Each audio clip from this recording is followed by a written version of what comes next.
More than 2,500 years ago, a man sat quietly beneath a tree in northern India. His name was Siddhattha Gotama. He was not searching for a god, nor was he trying to create a new religion. He was simply searching for the truth about why human beings suffer, why peace seems so far away even when everything looks perfect, and why the mind keeps chasing happiness, only to lose it again.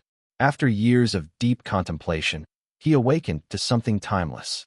What he discovered was not a belief, but a direct realization that freedom is possible when one truly understands life as it is.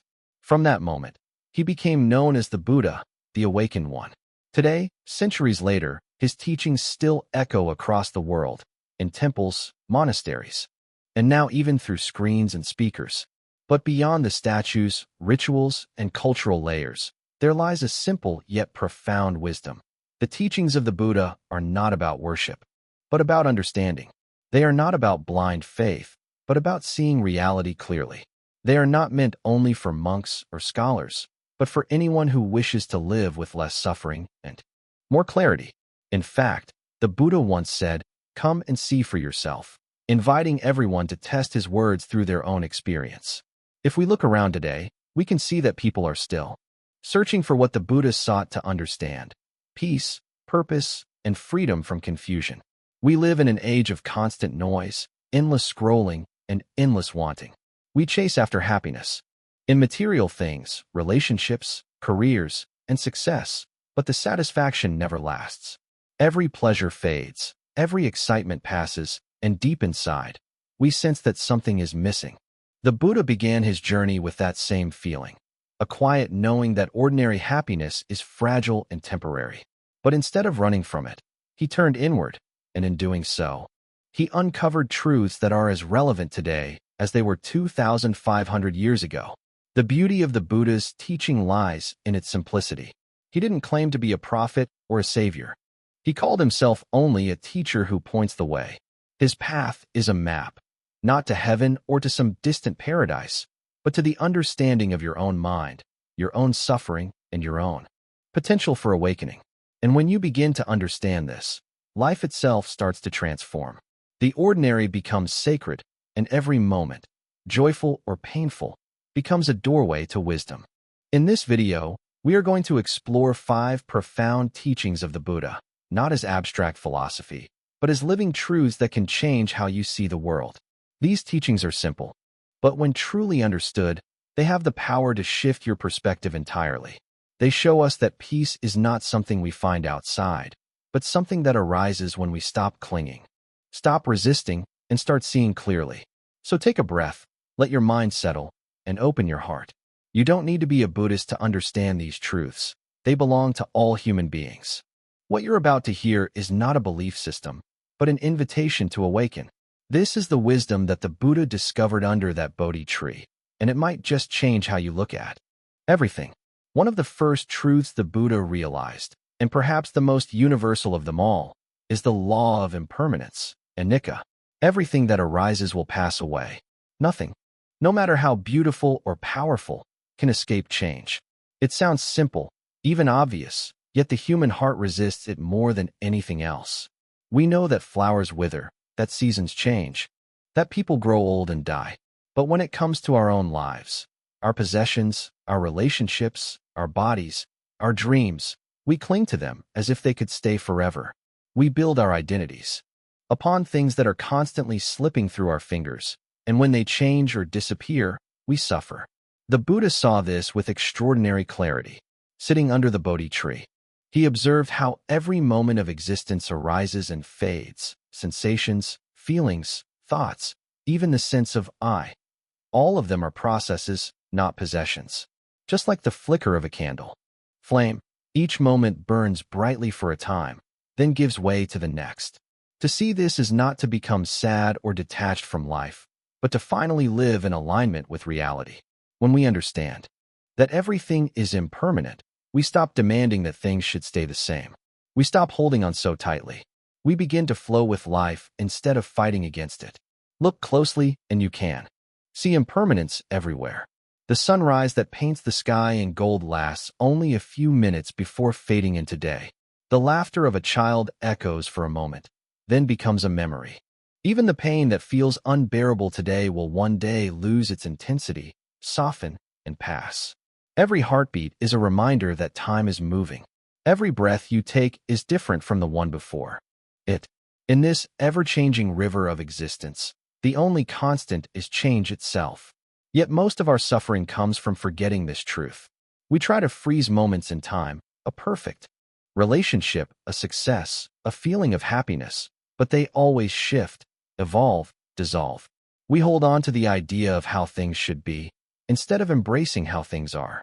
The Buddha taught that this resistance is the root of dukkha, the unsatisfactory nature of life.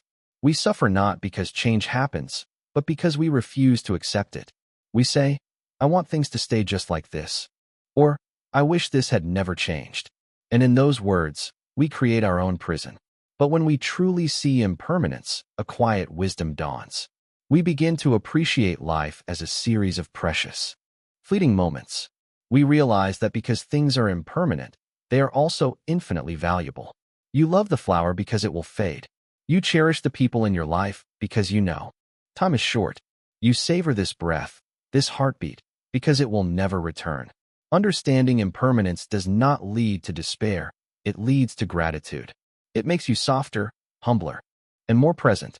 The Buddha compared life to a dewdrop on a blade of grass, shining brilliantly in the morning light, but vanishing as soon as the sun rises. Seeing this is not to feel hopeless, but to awaken from illusion. When you stop expecting permanence from what is impermanent, peace begins to arise naturally. You no longer panic when life changes, because you know change is the nature of all things. You no longer cling to what you love with fear, because you know that letting go is part of loving. In this way, impermanence becomes the doorway to freedom. When you understand that, everything changes, the body, the mind, the emotions, the world itself. You begin to loosen your grip. You breathe easier. You forgive more easily. You stop chasing what cannot be kept, and start appreciating what is here, now. The Buddha expressed this in a single, timeless verse. All conditioned things are impermanent. When one sees this with wisdom, one turns away from suffering. To see it with wisdom means to live it, to remember in every joy and every loss that this too will pass. So the next time you find yourself holding on to something, pause and breathe. Ask yourself, can I allow this moment to be as it is, knowing it will soon change? That gentle awareness is the beginning of liberation. When we accept impermanence, we no longer live in fear of losing. We live in awe of what is fleeting, and in that acceptance, the heart finds its peace. After awakening to the truth of impermanence, the Buddha looked deeper and asked a profound question. If everything changes, why do human beings continue to suffer so endlessly? The answer he discovered was simple, yet it explained the entire pattern of human misery. Suffering arises not from life itself, but from our attachment to it. In Pali, this clinging is called Anattā, which means craving, thirst, or desire that grips the heart and refuses to let go. It is the invisible thread that ties us to our pain. The Buddha saw that life in its essence is neutral. Things arise, change, and pass away. But the mind doesn't stop there. It wants. It resists. It grasps at pleasure, pushes away pain, and tries to control what cannot be controlled. When we get what we want, we fear losing it. When we don't get what we want, we feel frustrated, angry, or incomplete. Even when we have everything we thought would make us happy, a quiet dissatisfaction still lingers, a subtle sense that something is missing, that we must reach a little further. This endless craving, this thirst for more, is the wheel that keeps turning the cycle of suffering. We can see this in the smallest details of everyday life. Think of how we cling to our phones, checking them again and again as if the next message will fill the emptiness inside. Or how we chase after praise and recognition, feeling momentary joy when someone compliments us, and deep insecurity when they don't. Think of love, how quickly affection becomes possession, how the fear of loss poisons the very joy of connection. We crave youth, but time takes it away. We crave certainty, but the future never stands still. The world keeps moving, yet we keep grasping, like someone trying to catch a wave with their hands. The Buddha taught that this attachment operates on three levels. We crave what is pleasant, we reject what is unpleasant, and we cling to existence itself, to the idea of me, the self that wants to last forever. These patterns are so subtle that we hardly notice them, yet they shape every thought, every reaction, every moment of fear or desire. When craving rules the mind, we live as prisoners of our own wanting.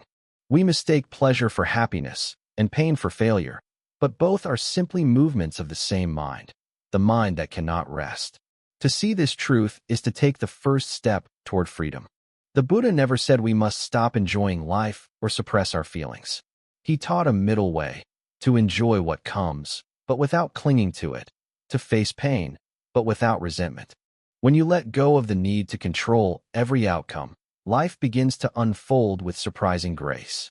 You still act, love, and create, but now your actions flow from understanding, not from grasping.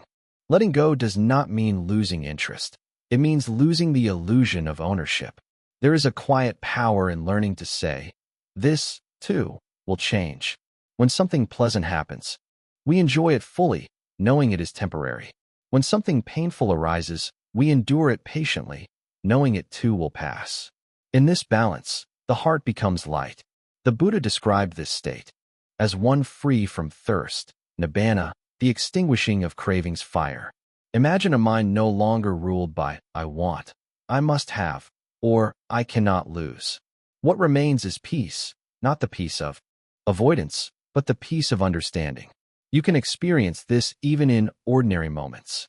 When you notice a craving arise, the urge to check your phone, to prove a point, to be right, to hold on to someone, just pause and observe. Feel the tightness in the body, the pull in the chest. That tension is the very shape of attachment. When you breathe through it and allow it to soften, something remarkable happens. The craving weakens, and a sense of freedom appears. You realize that you don't need to control the world to be at ease. The world can move as it always does. And you can move with it, free, awake, alive.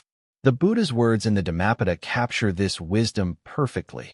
From craving arises sorrow, from craving arises fear.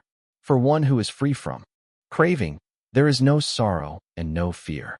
To live without attachment does not mean living without love. It means loving without chains. When you love someone or something deeply, you let them change. You let them go when it's time, and you let life continue its flow. This is not cold detachment. It is the highest form of love, one that gives freedom instead of possession. So look within. Ask yourself, what are you clinging to right now? What pain comes from your refusal to let go? The path of the Buddha begins not with grand philosophy, but with simple observation, to see craving as it arises, to recognize its grip, and to gently release it. Each time you let go, even a little, you taste the freedom that the Buddha called liberation. In the end, suffering is not life's punishment. It is life's teacher, whispering to us that freedom lies not in holding on, but in letting go. Perhaps the most revolutionary of all the Buddha's discoveries is the teaching of Anattā, the truth that there is no permanent, unchanging self behind our experiences. This is not an easy idea to grasp, because everything in our daily lives seems to tell us the opposite. We say, this is my body, my mind, my name, my story.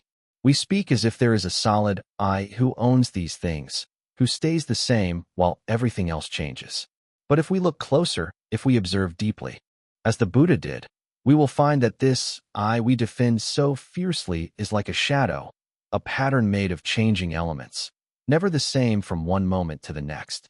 The Buddha did not invent this idea to be mysterious or philosophical. He saw it directly through meditation and insight.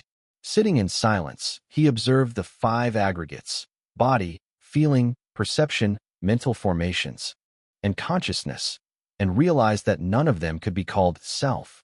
The body grows, decays, and dies. Feelings rise and fall like waves. Perceptions change as understanding deepens. Thoughts appear and vanish in the mind like clouds across the sky. Even consciousness itself, the awareness that knows all these things, is not constant. It flickers moment by moment, conditioned by what it perceives. There is no core, no eternal soul hidden beneath it all. There is only a continuous process, a flowing river of causes and effects. This truth can sound unsettling. At first, if there is no me, then who is living this life? Who is feeling, choosing, loving, suffering? The Buddha answered this not with words of denial, but with a deep compassion. He explained that what we call self is simply a convenient label for a bundle of changing conditions. Just as a flame exists only as long as there is fuel, so too does the I exist only as long as there are thoughts, memories, sensations, and consciousness arising together.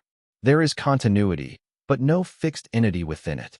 It is like a melody, made of many notes played one after another.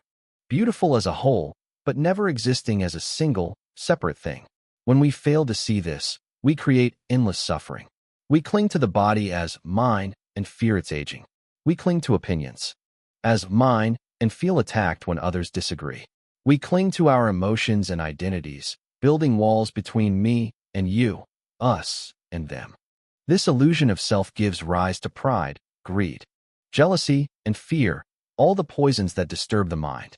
We live in constant tension, trying to defend a self that doesn't truly exist in the way we imagine. The Buddha compared it to a dog tied to a post, running in circles. The post is the illusion of I, and as long as we cling to it, we remain trapped in the cycle of confusion.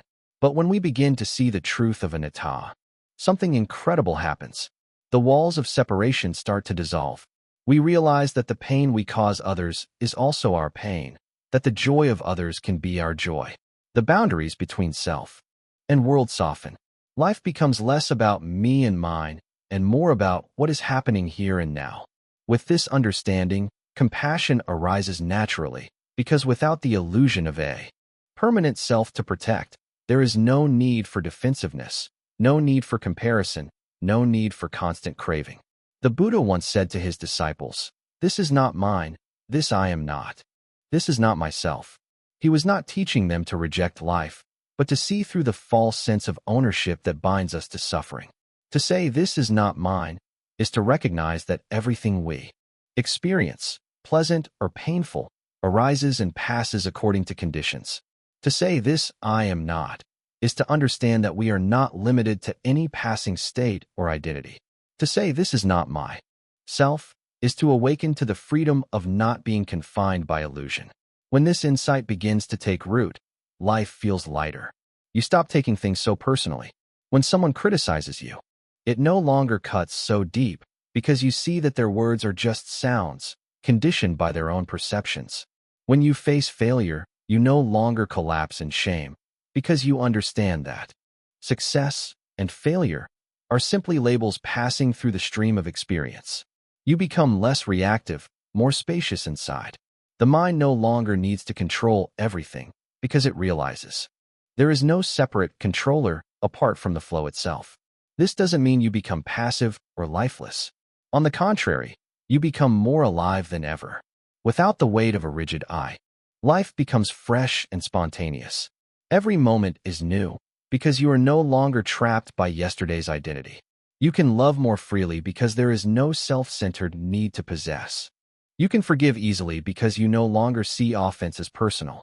You can face death without terror because you see that what dies was never a fixed being, but a pattern of causes and conditions. Returning to the vastness of nature.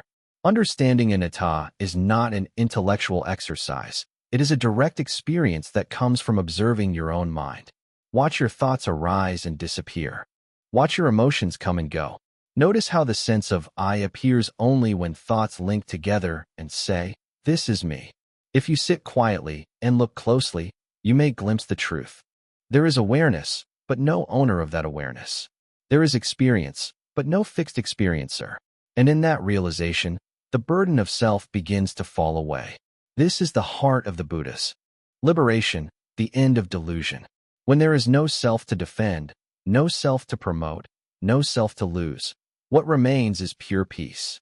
You act out of wisdom, speak out of compassion, and live without fear. The illusion of I dissolves like a mirage, and what remains is the simple, luminous presence that has always been here. Not you, not me, but the clear knowing that watches everything come and go. To awaken to this truth is to taste freedom beyond birth and death. It is to discover that the self we have spent a lifetime trying to protect was never real, and that what is real needs no protection at all. Among all the qualities the Buddha encouraged his followers to cultivate, none shines more radiantly than Mettā, loving kindness, the unconditional wish for all beings to be happy and free from suffering. Many people think of kindness as something gentle, soft, or sentimental, but in the Buddha's teaching, it is a form of strength, born from deep understanding. True kindness is not an emotion that flickers with mood. It is a steady, fearless openness of the heart that arises when the illusion of separateness begins to fade. The Buddha taught that wisdom and compassion are two wings of the same bird. One cannot fly without the other. Wisdom sees clearly that all beings are bound by the same impermanent nature, all subject to aging, sickness, and death. Compassion responds to that truth with warmth, tenderness, and care. When you see the fragility of life, you stop wishing harm on others. You stop feeding anger because you understand that everyone is struggling in their own way. Kindness, then, is not weakness. It is the highest expression of strength. It takes courage to meet hatred with understanding, to meet cruelty with patience, to meet ignorance with gentleness. The Buddha often compared anger to a burning coal that one picks up to throw at another. In the end, it is the one who holds it who gets burned. When we hold on to resentment, it poisons the mind. It blinds us, distorts our perception, and binds us tighter to suffering. But when we let go and respond with kindness, we dissolve the fire before it spreads. Mettā is not about allowing injustice or pretending that harm does not exist. It is about acting from clarity rather than reaction, from love rather than fear. In the practice of loving kindness meditation, the Buddha invited his disciples to begin simply by wishing themselves well. May I be happy. May I be peaceful. May I be free from suffering. At first, these words might feel artificial, especially if the heart is burdened by self-criticism or guilt. But as you repeat them gently, the mind begins to soften. The walls of harshness begin to crumble. From that foundation, you extend the same wish outward, to loved ones, to strangers, and finally to those you dislike. May you be happy. May you be safe. May you be free.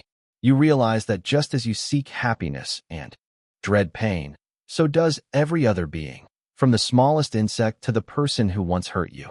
This recognition awakens a kind of universal empathy, a spacious compassion that no longer depends on liking or disliking. It is not personal love, it is love without boundaries. To live with Mettā is to live with clarity. When you see through the illusion of a separate self, kindness flows naturally, because there is no longer a solid line between me and you. Your joy and another's joy are not two things. Your suffering and another's suffering are intertwined. This understanding transforms the way you act, speak, and think. You stop competing and start cooperating. You stop judging and start listening. You stop trying to win arguments and start trying to understand. In this way, kindness becomes the living expression of wisdom. Without wisdom, kindness can become sentimental or blind. Without kindness, wisdom can become cold and sharp. But together, they form the complete path of awakening, seeing clearly and loving deeply. In our modern world, where speed and self-interest often dominate, kindness may seem outdated or naive. But it is exactly what the world needs most. Every act of genuine kindness, a smile, a listening ear, a forgiving word, is an act of defiance against the tide of greed and hatred. It is a reminder that even in confusion, the human heart still carries the seed of awakening. The Buddha said, "Hatred is never overcome by hatred, but by love. This is an eternal law." This is not poetic idealism, it is psychological truth. Anger breeds more anger, fear breeds more fear. Only the courage to love breaks the cycle. Imagine walking through life with a heart that wishes well to everyone you meet, not because they are perfect or deserve it, but because you see clearly that they, like you, are doing their best to find peace in a world of uncertainty. When you meet anger with empathy, you disarm it. When you meet sadness with presence, you heal it. When you meet cruelty with steadiness, you remind others that compassion is possible. The person who practices metta becomes like a cool breeze in the heat of the world, bringing relief without asking for anything in return. And yet, kindness begins not in grand gestures, but in small, ordinary moments. It begins in the way you speak to yourself when you make a mistake. It begins in the patience you offer to a stranger. It begins in choosing understanding instead of judgment, forgiveness instead of blame. Every time you choose kindness, you polish the mirror of your own mind, making it clearer and calmer. The more you practice it, the more natural it becomes, until kindness is no longer something you do, but something you are. To live with metta is to live without enemies. You may still face conflict, disappointment, or injustice, but these no longer harden your heart. You respond, but you do not react. You stand firm, but without hatred. This is the freedom that the Buddha spoke of, a freedom that is not found in isolation from the world, but in full participation with it, guided by wisdom and love. So, when the mind is troubled, when the world feels cold and divided, remember this teaching. Kindness is not the opposite of wisdom. It is wisdom in motion. To be kind is to see clearly, to understand that every being, including yourself, is moving through the same fragile, impermanent journey. When you live this truth, even the simplest smile becomes a form of awakening. In that smile, the illusion of separation fades, and for a brief, shining moment, the whole universe breathes in peace. Among all the truths the Buddha shared, perhaps none is more challenging, yet more liberating, than the art of letting go. In a world built upon holding, possessing, and clinging, the Buddha's message seems to run in the opposite direction. Freedom comes not from having more, but from wanting less. The essence of suffering, he said, is attachment, our constant grasping at things that are always changing. We cling to people, to memories, to success, to our bodies, to our identities, to ideas of how life should be. We even cling to pleasure and to peace itself. And when these things inevitably shift or fade, as all things do, pain arises. But the pain is not caused by the change. It is caused by the resistance to it. The Buddha compared it to being struck by two arrows. The first arrow is life, the fact of change, loss, or uncertainty. The second arrow is our reaction, the craving, the aversion, the tightening of the heart that says, I don't want this to happen. Letting go is the practice of no longer shooting the second arrow. To let go does not mean to give up or to become indifferent. It means to stop clinging. It means to open your hand and allow life to flow through you. Instead of trying to trap it, it means to love without needing to own, to work without needing to control, to live without fearing loss. The Buddha discovered that the more tightly we hold on to anything, the more we suffer, because everything we hold is already changing. The body ages, emotions shift, relationships evolve, thoughts come and go. Trying to make them stay is like trying to grasp a handful of water. The tighter you squeeze, the less you hold. But when you relax your grip, the water rests gently in your palm. In meditation, this truth becomes visible. You sit quietly and watch the breath. Thoughts arise, some pleasant, some painful, and the instinct is to follow them, to chase the pleasant ones or push away the unpleasant ones. But when you practice letting go, you simply notice them come and go, like clouds passing across the sky. You realize that the sky, awareness itself, is never harmed by the clouds. It is vast, untouched, and free. The more you observe this, the more you understand that peace does not come from controlling thoughts, but from no longer identifying with them.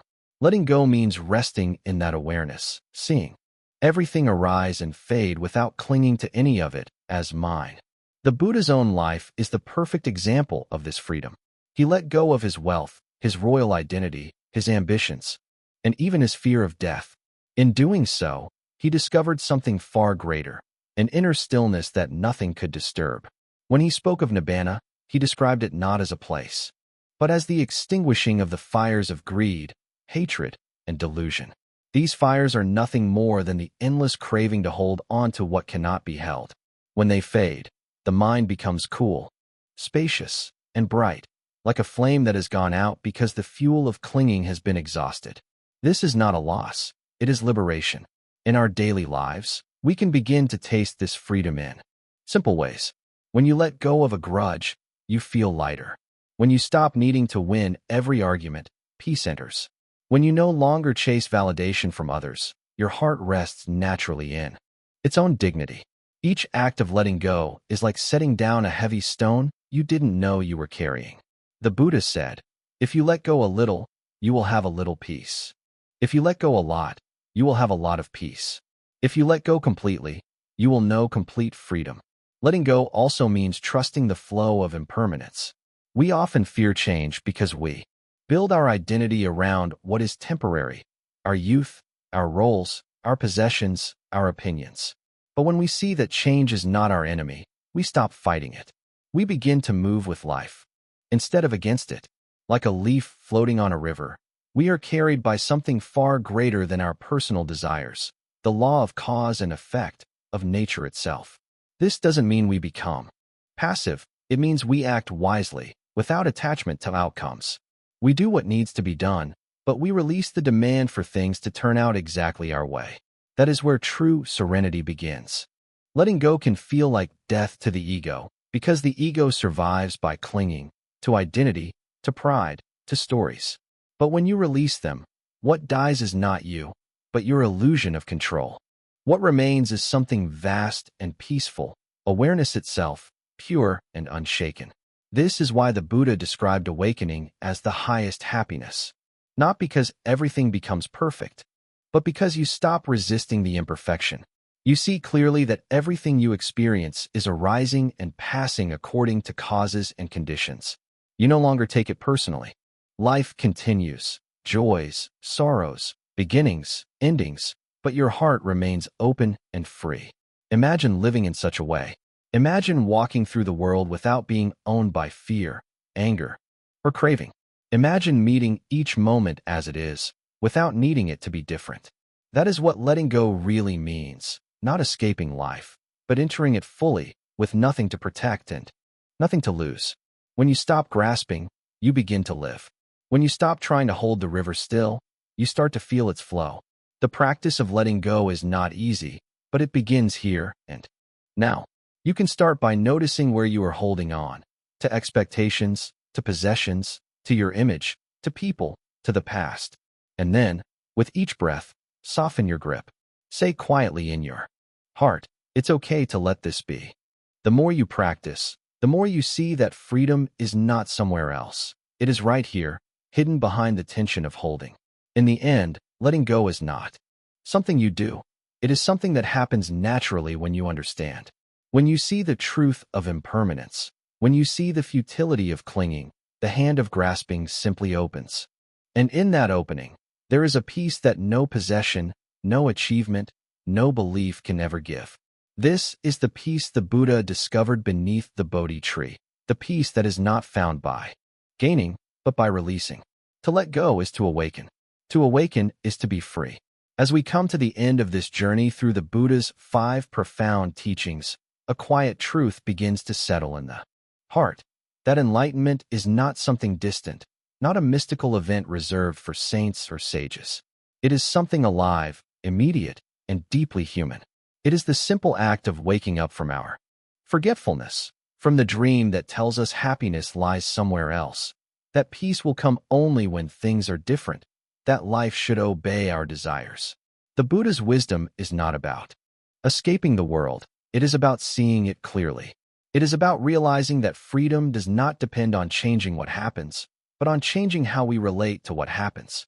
When the mind understands, when the heart softens, and when the grip of craving loosens, awakening naturally unfolds, not as a miracle, but as a return to what has always been true. All the teachings we have explored point toward this same center. Understanding Dukkha, we see that suffering is not punishment but a teacher, a mirror showing us where attachment hides. Seeing impermanence, we stop clinging to what is passing, and our fear of loss begins to dissolve. Recognizing the illusion of a fixed self, we discover that what we call I is just a stream of changing experiences. And in that insight, the burden of ego lightens. Cultivating kindness, we find that compassion is not weakness, but the purest form of strength. And through letting go, we realize that freedom is not found in holding tighter, but in releasing completely. Together, These teachings form a single truth, that peace is not something you create. It is what remains when confusion fades away. The Buddha never asked anyone to worship him. He was not a god to be praised, but a guide who showed the way out of suffering. He said, "You are your own refuge. Strive diligently." This means that no one else can walk the path for you. The Buddha's words are like a lamp, but you must light it yourself. His teachings are not rules to obey blindly, but invitations to see clearly. Every moment of awareness, every breath taken in mindfulness, every act of kindness and patience, these are steps on the ancient path that leads from ignorance to understanding, from chaos to clarity, from restlessness to peace. In the silence of meditation, when the mind begins to quiet, we can sometimes sense this freedom, not as a dramatic revelation, but as a deep and simple stillness. There is no need to chase it. It arises naturally when we stop running. It is the stillness that has always been there, hidden beneath the noise of craving, the turbulence of thought, and the endless search for control. When you rest in that stillness, even for a moment, you begin to understand what the Buddha discovered, that everything you seek outside is already within you. The peace you long for is not somewhere far away. It is your own awareness, free from attachment. In a world that constantly urges us to acquire, to compare, to become, the Buddha's path feels revolutionary. It turns everything upside down. It says, stop becoming and start being. Stop searching and start seeing. Stop grasping and start letting go. The path does not demand that you renounce life, only that you see it without illusion. When you eat, just eat. When you walk, just walk. When you feel pain, just know pain.